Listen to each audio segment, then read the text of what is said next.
Shalom dan salam sejahtera buat saudara dan saudari yang terkasih di dalam nama Tuhan Yesus. Kembali lagi bersama dengan saya Karya Keselamatan Channel di dalam segmen Renungan Alkitab. Renungan kita pada hari ini diambil dari Yakobus 1 ayat 3 dan 4 dengan tema Siap Melalui Proses. Yakobus 1 ayat 3 dan 4 tertulis seperti berikut. Sebab kamu tahu bahwa ujian terhadap imanmu itu menghasilkan ketekunan, dan biarkanlah ketekunan itu memperoleh buah yang matang, supaya kamu menjadi sempurna dan utuh dan tak kekurangan suatu apapun.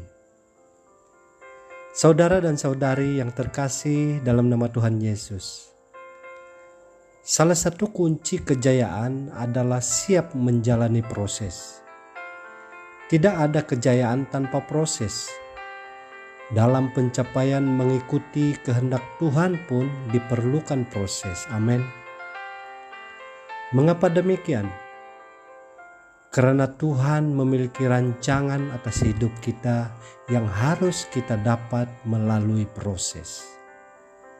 Saudara dan saudari yang terkasih, ketika Nabi Yeremia diperintahkan Tuhan untuk mengamati pekerjaan tukang periuk dalam membuat bejana dari tanah liat, sebenarnya Tuhan juga sedang memberi pelajaran kepadanya mengenai sebuah proses. Jika bentuk bejana yang dibuat oleh tukang periuk itu didapati rosak atau tidak sesuai dengan harapan si tukang periuk, maka tukang periuk tersebut akan mengulangi kembali prosesnya sampai memperolehi bentuk bejana sesuai dengan yang dikehendakinya.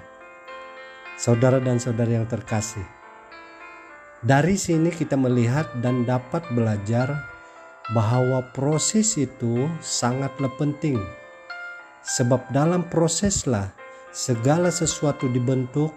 Untuk pendewasaan rohani kita pun diperlukan proses.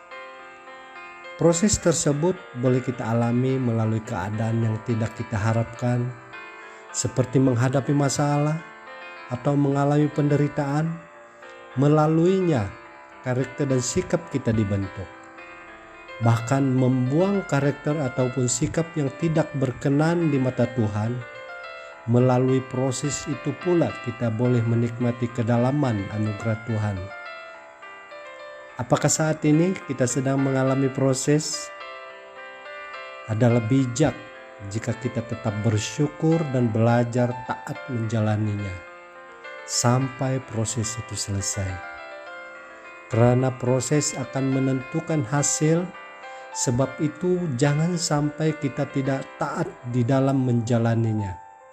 Saudara dan saudari yang terkasih, marilah kita bersabar dan taat dalam menjalani setiap proses yang terjadi, sampai didapatinya kita menjadi bejana yang indah di tangannya. Satu hal yang harus kita ingat, apapun proses yang sedang kita hadapi pada saat ini, adalah kita berada di tangannya. Sebab itu, jangan kita takut dan jangan menyerah. Dia tahu apa yang terbaik untuk kita. Amin. Demikian renungan Alkitab pada hari ini. Tuhan Yesus memberkati. Mari kita berdoa. Bapa di surga, Bapa yang baik, kami bersyukur dan berterima kasih karena Engkau membentuk kami untuk sebuah tujuan yang mulia. Mampukan kami ya Tuhan untuk taat di dalam menjalani setiap proses yang ada. Di dalam nama Tuhan Yesus kami berdoa. Amin.